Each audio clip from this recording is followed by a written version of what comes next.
Siang itu, matahari bersinar terik di atas jalanan kota yang lengang. Asap kendaraan bermotor bercampur dengan debu yang berterbangan, menciptakan suasana pengap di perempatan jalan kecil yang sepi dari lalu lintas resmi. Di sana, berdiri seorang pria berseragam coklat dengan kancing terbuka di bagian atas, memperlihatkan kaos dalamnya yang sudah menguning akibat keringat. Bribka Darman, seorang oknum polisi yang sudah lama dikenal sebagai hantu jalanan, berdiri dengan santai di bawah pohon rindang, matanya liar mengawasi siapa saja yang bisa dijadikan mangsa berikutnya. Di balik seragamnya, Darman bukanlah penegak hukum yang sebenarnya. Baginya, jabatan hanyalah alat untuk menakuti rakyat kecil dan mengisi kantong pribadinya. Dengan sikap pongah, ia selalu mencari alasan untuk menghentikan pengendara dan pejalan kaki, memalak mereka dengan berbagai alasan, dari tilang palsu hingga razia yang sebenarnya tidak ada. Warga sekitar sudah muak, tapi tak berdaya, karena siapa yang berani melawan seorang polisi, meski kelakuannya lebih mirip preman pasar. Hari itu, seperti biasa, Darman berdiri di posnya, menunggu korban. Mata serakahnya menangkap sosok yang berjalan perlahan di trotoar. Seorang kakek tua, mengenakan kemeja lusuh dan celana kain yang sudah pudar warnanya. Di tangannya, ia membawa kantong plastik putih yang tampak berisi beberapa bungkus roti dan sebotol air mineral. Dari cara jalannya yang tenang, terlihat bahwa ia bukan orang kaya, hanya rakyat biasa yang mungkin baru saja berbelanja di warung terdekat. Senyum licik merekah di wajah Darman. Ini dia, target empuk. Orang tua seperti ini pasti tidak akan melawan, pikirnya. Dengan langkah santai, ia berjalan menghampiri sang kakek, berdiri tepat di hadapannya, menghalangi jalannya. "Hei, Pak Tua, mau kemana?" Suaranya berat, penuh nada intimidasi. Kakek itu mendongak, menatap Darman dengan mata tenang. Tidak ada ketakutan, tidak ada keraguan. Hanya sorot mata tajam yang entah kenapa membuat dada Darman sedikit berdebar. Namun, egonya terlalu besar untuk menyadari firasat buruk yang muncul sekejap itu. "Saya hanya lewat, Nak." "Ada apa?" jawab sang kakek dengan suara serak tapi berwibawa. Darman mencibir, "Lagi ada razia di sini. Bapak kena tilang jalan kaki," katanya sambil terkekeh, membuat beberapa orang yang lewat melirik heran. "Biar urusan beres, bayar saja uang damai. 50.000, beres." Lanjutnya, mengulurkan tangan seperti pedagang pasar yang menagih uang receh. Kakek itu tetap berdiri diam, tidak menunjukkan ekspresi takut atau panik. Malah, ia tersenyum tipis. Senyum yang aneh, tidak seperti senyum orang yang pasrah, melainkan seperti seseorang yang tahu sesuatu yang tidak diketahui orang lain. Ia menatap tangan Darman yang terulur, lalu dengan suara tenang berkata, "Anak muda, kau yakin ingin memalak orang sepertiku?" Darman mendengus, merasa diremehkan. Ia mendekat, jarak mereka kini hanya sejengkal. "Dengar, kakek tua, jangan bikin aku marah. Aku polisi di sini. Kau hanya warga biasa. Jangan banyak omong, bayar saja," katanya dengan nada tinggi, mencoba menekan kakek itu dengan kekuatan otoritasnya. Namun, detik berikutnya, sesuatu terjadi. Kakek itu, yang sebelumnya hanya berdiri santai, perlahan mengangkat kepalanya. Sorot matanya berubah, tajam seperti elang yang bersiap menerkam. Ia menarik napas dalam, dan dengan suara rendah namun tegas, berkata, "Kalau kau tetap memaksa, aku tidak bisa menjamin kau akan pulang dengan keadaan baik-baik saja." Suasana di perempatan jalan itu mendadak berubah. Angin yang sebelumnya berembus hangat kini terasa dingin menusuk, seolah memberi pertanda buruk bagi Bribka Darman. Ia menatap kakek tua di hadapannya dengan dahi berkerut. Ada sesuatu yang aneh dengan lelaki renta ini, tatapannya terlalu tajam, suaranya terlalu tenang, dan caranya berdiri terlalu tegap untuk seseorang seusianya. Tapi Darman menggelengkan kepalanya, menepis firasat buruk yang mulai merayapi benaknya. Tidak mungkin seorang kakek lusuh seperti ini bisa menjadi ancaman. Darman mengangkat dagunya, kembali ke sikap pongahnya. "Hah, kau menantangku, kakek? Jangan bercanda, aku bisa menyeretmu ke kantor sekarang juga kalau aku mau," katanya, mencoba mengintimidasi. Tapi kakek itu tidak bergeming. Matanya tetap menatap lurus ke arah Darman, seolah sedang mengukur sesuatu. Bukan tatapan ketakutan, bukan juga tatapan pasrah. Justru ada sesuatu yang membuat Darman semakin gelisah, sebuah kepercayaan diri yang tidak semestinya ada pada orang tua ringkih seperti ini. Beberapa orang yang kebetulan berada di sekitar mulai memperhatikan kejadian itu. Mereka berbisik-bisik, heran melihat seorang kakek berani melawan polisi, bahkan tanpa sedikit pun menunjukkan ketakutan. Darman mulai merasa tak nyaman. Biasanya, setiap kali ia memalak orang, mereka langsung tunduk. Ada yang memohon, ada yang langsung menyerahkan uang tanpa perlawanan. Tapi kakek ini berbeda. Aku beri kau kesempatan terakhir, Darman menggeram, berusaha menguasai situasi. Ia mendekat, menempelkan jarinya ke dada kakek itu. Kau bayar sekarang, atau aku buat kau menyesal. Tiba-tiba, dalam sekejap yang tak bisa diantisipasi, kakek itu menggerakkan tangannya. Bukan dengan kasar, bukan dengan brutal, tapi cukup cepat untuk membuat Darman terkesiap. Dengan satu gerakan sederhana, kakek itu menepis tangan Darman dari dadanya dengan ringan, terlalu ringan, seolah hanya sekadar menggeser debu di udara. Tapi efeknya luar biasa. Darman terhuyung ke belakang, kehilangan keseimbangan untuk sesaat. Seorang warga yang melihat kejadian itu menahan napas. Apa aku barusan melihatnya dengan benar? Bisik seseorang. Yang lain mengangguk, sama terkejutnya. Darman, yang merasa dipermalukan, merasakan dadanya mendidih oleh amarah. Tidak mungkin seorang kakek tua bisa membuatnya kehilangan keseimbangan begitu saja. Ini pasti hanya kebetulan. Kau cari mati, ya, raung Darman, kini benar-benar murka. Tanpa pikir panjang, ia mengangkat pentungan yang tergantung di pinggangnya dan mengayunkannya ke arah kakek itu. Ia tidak peduli lagi, ia akan memberi pelajaran pada lelaki tua ini, di depan semua orang, agar tak ada lagi yang berani menantangnya. Namun, sebelum pentungan itu mengenai sasaran, sesuatu yang lebih cepat terjadi. Kakek itu bergerak. Dalam sekejap, dengan gerakan yang hampir mustahil bagi seseorang seusianya, ia menghindar ke samping.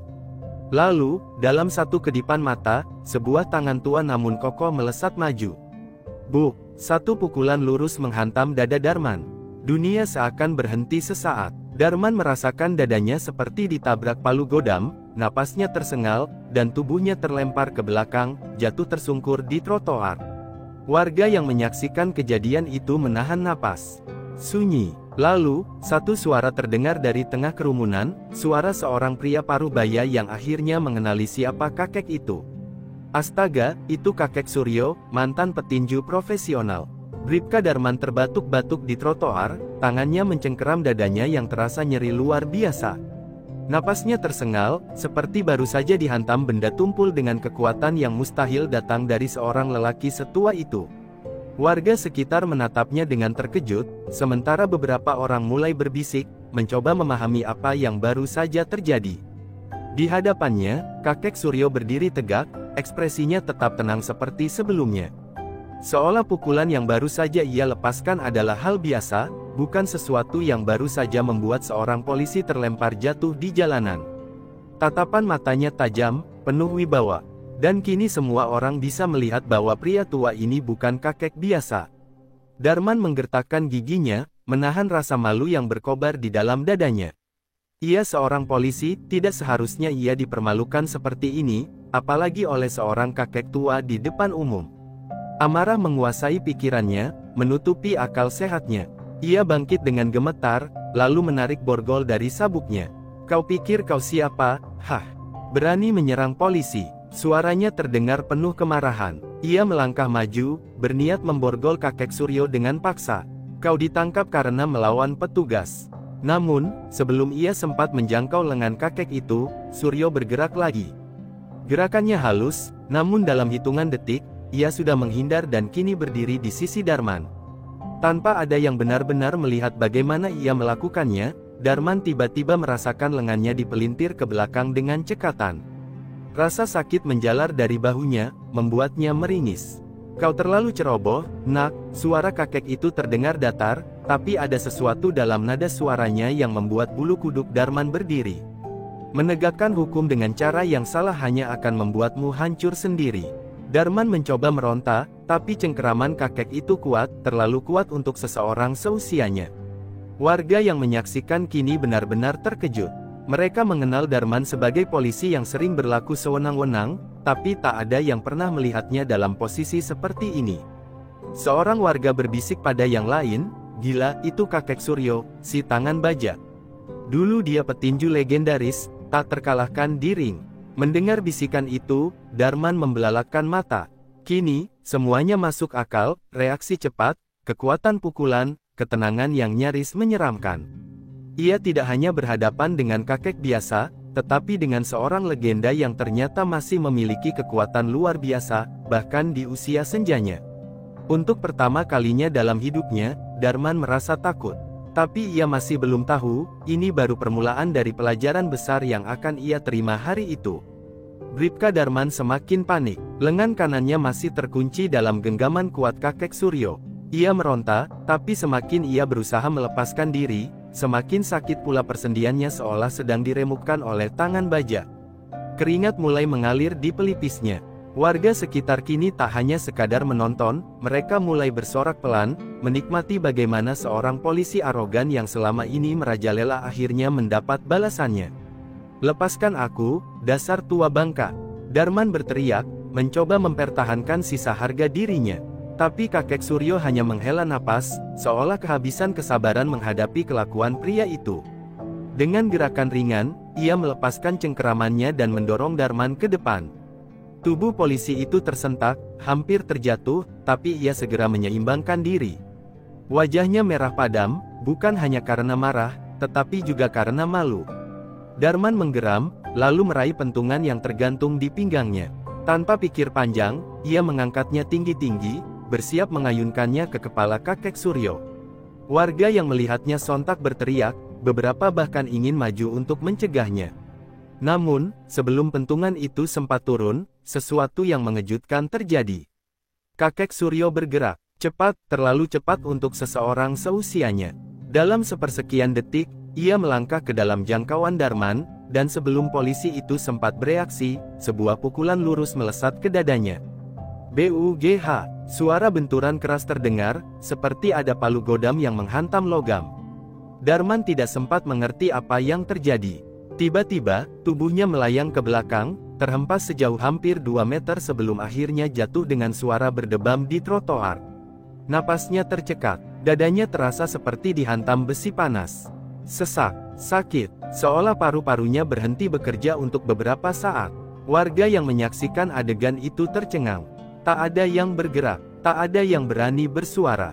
Mereka baru saja melihat sesuatu yang luar biasa, seorang polisi berbadan tegap, yang selama ini menakut-nakuti mereka, kini terkapar di jalanan setelah hanya satu pukulan dari seorang kakek tua. Sementara itu, kakek Suryo tetap berdiri tegak. Ia tidak bernapas terengah-engah, tidak menunjukkan tanda-tanda kelelahan.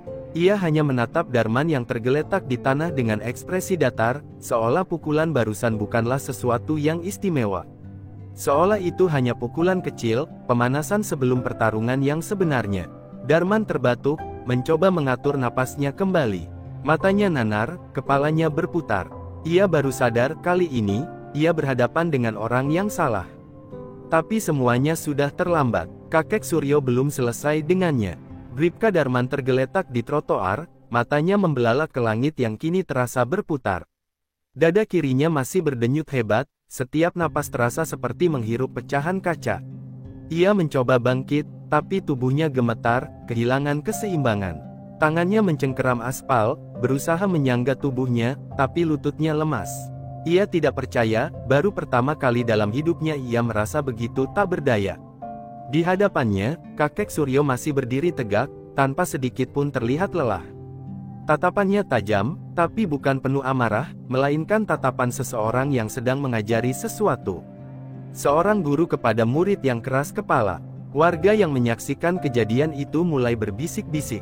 Beberapa dari mereka yang selama ini menjadi korban pemalakan Darman tersenyum puas, sementara yang lain masih tidak percaya dengan apa yang mereka lihat. "Bangun, nak," suara kakek Suryo akhirnya terdengar, datar tapi berwibawa. "Kau masih muda, jangan merendahkan dirimu dengan cara seperti ini. Jika kau ingin dihormati sebagai penegak hukum, jadilah orang yang benar."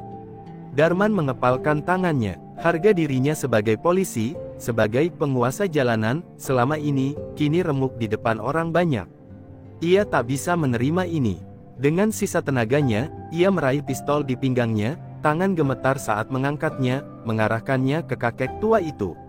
Warga yang melihat langsung berteriak panik. "Jangan!" seorang ibu menjerit. Kakek Suryo tetap diam. Matanya tidak menunjukkan ketakutan sedikit pun. Ia hanya menatap lurus ke arah Darman, seolah bisa melihat langsung ke dalam jiwa pria itu. "Itukah yang akan kau lakukan? Menembak seorang kakek tua di depan orang banyak hanya karena egomu terluka?" Tangan Darman semakin gemetar, napasnya memburu. Ia ingin menarik pelatuk, tapi entah kenapa jarinya terasa berat. Keringat dingin mengalir di pelipisnya. Mata kakek itu seolah menelanjangi semua ketakutannya, semua kebusukannya. Dalam beberapa detik yang terasa seperti selamanya, ia merasa kecil, lebih kecil dari sebelumnya. Tiba-tiba, terdengar suara sirene mendekat. 2 mobil patroli berhenti mendadak di tepi jalan, dan beberapa polisi berseragam turun dengan cepat. Seorang perwira dengan wajah serius melangkah maju. "Bribka Darman, turunkan senjatamu sekarang juga." Suaranya menggema. Warga mulai bersorak. Akhirnya, hari pembalasan telah tiba. Darman membeku. Tangannya lemas, pistol itu jatuh ke aspal dengan bunyi logam yang nyaring. Mata kakek Suryo tetap menatapnya, seolah sudah tahu bahwa semua ini memang akan terjadi. Hari itu, di bawah matahari yang terik, penguasa jalanan yang selama ini merajalela akhirnya jatuh, bukan oleh tangan hukum, tapi oleh tangan seorang kakek tua yang telah mengajarinya arti sebenarnya dari kekuatan. Bribka Darman berdiri terpaku, tubuhnya masih gemetar sementara pistolnya tergeletak di aspal. Matanya menatap kosong ke arah kakek Suryo, yang masih berdiri tegap tanpa sedikit pun rasa gentar. Sirene polisi yang meraung-raung kini terasa seperti lonceng kematian bagi dirinya sendiri. Ia menelan ludah, menyadari betapa cepat nasibnya berubah, dari seorang polisi arogan yang berkuasa di jalanan, kini menjadi seorang pengecut yang tertangkap basah menodongkan senjata ke seorang kakek tua. Kapten polisi yang baru datang, seorang pria berusia 40-an dengan wajah tegas bernama Kompol Budi, melangkah maju dengan tatapan tajam. "Bribka Darman, apa yang kau pikirkan? Menodongkan senjata kepada warga sipil di depan umum? Apa kau sudah gila?" Suaranya bergetar menahan amarah. Darman mencoba menjawab, tapi suaranya tercekat di tenggorokan. Ia tahu tidak ada alasan yang bisa menyelamatkannya dari situasi ini. Beberapa polisi lain maju, lalu dengan sigap memborgol tangannya. Seketika, rasa malu dan ketakutan menyelimuti dirinya. Ia, yang biasanya memborgol orang lain, kini merasakan dinginnya borgol di pergelangan tangannya sendiri. Sementara itu, kakek Suryo tetap diam, hanya menatap Darman dengan sorot mata yang sulit diartikan.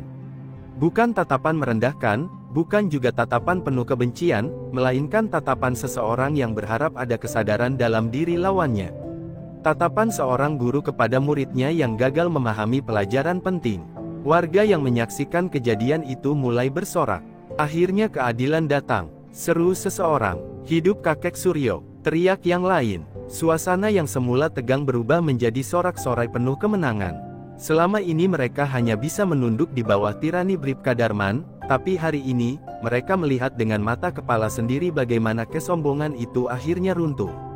Kompol Budi menghela napas panjang, lalu menatap kakek Suryo dengan penuh hormat. "Pak, saya minta maaf atas kelakuan anak buah saya. Kami akan memastikan dia menerima hukuman yang setimpal," katanya dengan nada penuh penyesalan.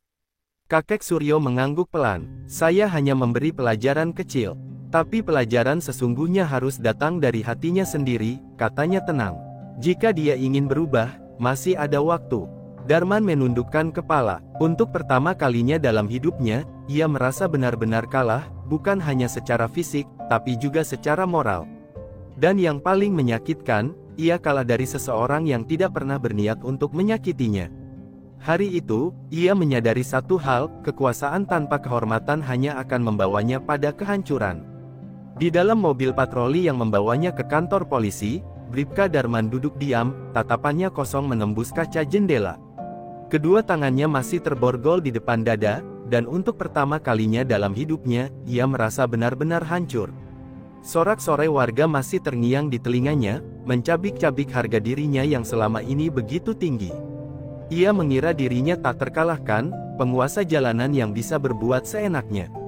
Namun, hari ini, seorang kakek tua telah membuka matanya dengan cara yang paling menyakitkan. Kompol Budi yang duduk di sampingnya menghela napas panjang. "Kau tahu, Darman, Aku sudah lama mendengar keluhan warga tentangmu. Aku memberi kesempatan berulang kali karena aku berharap kau berubah.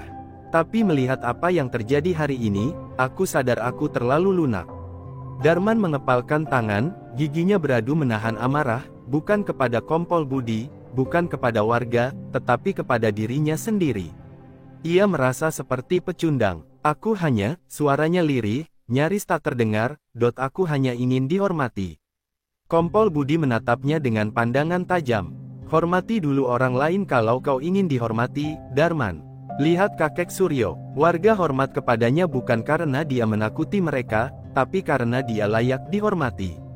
Kau dipatuhi karena orang-orang takut, bukan karena mereka menghormatimu. Perkataan itu menusuk dada Darman lebih dalam daripada pukulan kakek Suryo. Ia memalingkan wajah, enggan menatap Kompol Budi, tapi dalam hatinya, ia tahu itu benar. Selama ini ia berusaha menutupi kelemahannya dengan kekerasan, berpikir bahwa kekuatan adalah segalanya.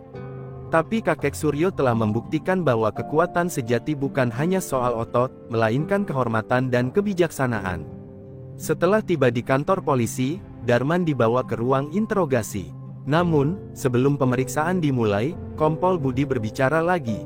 Darman, kau punya dua pilihan. Pertama, kau tetap menjadi pecundang seperti sekarang, membiarkan kesombonganmu menghancurkanmu sepenuhnya. Atau kedua, kau belajar dari kesalahan dan berubah. Darman terdiam lama. Bayangan kakek Suryo muncul di pikirannya, tatapan tajam penuh kebijaksanaan itu, kata-katanya yang tenang namun menghujam dalam. Ia tidak pernah merasakan ketakutan seperti ini sebelumnya. Bukan takut pada hukuman, tetapi takut pada kenyataan bahwa selama ini ia telah menjadi seseorang yang bahkan tidak ia hormati sendiri. Perlahan, ia menghela napas panjang, menundukkan kepalanya. Aku ingin berubah, katanya pelan, hampir seperti bisikan. Untuk pertama kalinya dalam hidupnya, Bribka Darman mengakui kekalahannya, bukan hanya di hadapan hukum, tetapi juga di hadapan dirinya sendiri. Dan mungkin, justru disitulah awal dari perjalanan penebusannya. Hari-hari setelah kejadian di jalanan itu terasa seperti neraka bagi Bribka Darman. Ia tidak hanya menghadapi pemeriksaan internal di kepolisian, tetapi juga harus menanggung rasa malu yang luar biasa. Rekan-rekannya mulai menjauhinya, atasan memandangnya dengan kecewa, dan lebih dari itu, bayangan kakek Suryo terus menghantuinya. Tatapan tajam penuh kebijaksanaan itu seolah terus mengikuti kemanapun ia pergi. Di dalam sel sementara, Darman duduk termenung. Ia bukan lagi sosok polisi arogan yang dulu merasa berkuasa atas jalanan. Kini, ia hanyalah seorang pria yang terjebak dalam konsekuensi perbuatannya sendiri. Namun, di balik kehancuran harga dirinya, ada sesuatu yang perlahan tumbuh, kesadaran bahwa ia masih memiliki kesempatan untuk berubah. Suatu pagi, seorang petugas memberitahunya bahwa ada seseorang yang ingin menemuinya. Ketika pintu sel terbuka, Darman terkejut melihat siapa yang berdiri di sana. Kakek Suryo, pria tua itu tetap berdiri tegap, dengan sorot mata yang sama seperti terakhir kali mereka bertemu. Namun kali ini, tidak ada ketegangan di antara mereka, hanya keheningan yang penuh makna. Aku tidak menyangka kau akan datang, suara Darman terdengar lemah. Kakek Suryo mengangguk pelan. Aku datang bukan untuk mengejekmu, nak. Aku datang untuk memastikan kau belajar dari semua ini. Darman menatap dalam-dalam mata pria tua itu. Selama ini, ia berpikir bahwa kekuatan adalah tentang siapa yang paling ditakuti. Namun, di depan kakek Suryo, ia melihat sesuatu yang jauh lebih besar, kehormatan yang tak bisa dibeli dengan ancaman atau kekerasan. Ia menghela napas panjang. Aku ingin berubah, tapi aku tidak tahu bagaimana. Kakek Suryo tersenyum tipis. Perubahan tidak terjadi dalam semalam. Tapi langkah pertama sudah kau ambil, mengakui kesalahanmu. Sekarang, jalanmu masih panjang. Yang penting, jangan pernah kembali ke jalan yang salah. Darman menundukkan kepala. Untuk pertama kalinya dalam hidupnya, ia merasa memiliki kesempatan kedua. Ia tahu jalannya tidak akan mudah, tapi jika seorang kakek tua bisa menjatuhkannya hanya dengan satu pukulan dan satu pelajaran hidup, maka ia juga bisa bangkit kembali, dengan cara yang benar. Hari itu, di dalam sel yang dingin, Bribka Darman tidak hanya kehilangan seragam dan jabatannya. Ia kehilangan sosok lamanya yang arogan dan sombong, dan dari puing-puing itu, Seorang pria baru mulai terbentuk, pria yang bertekad menebus semua kesalahannya, satu langkah demi satu langkah.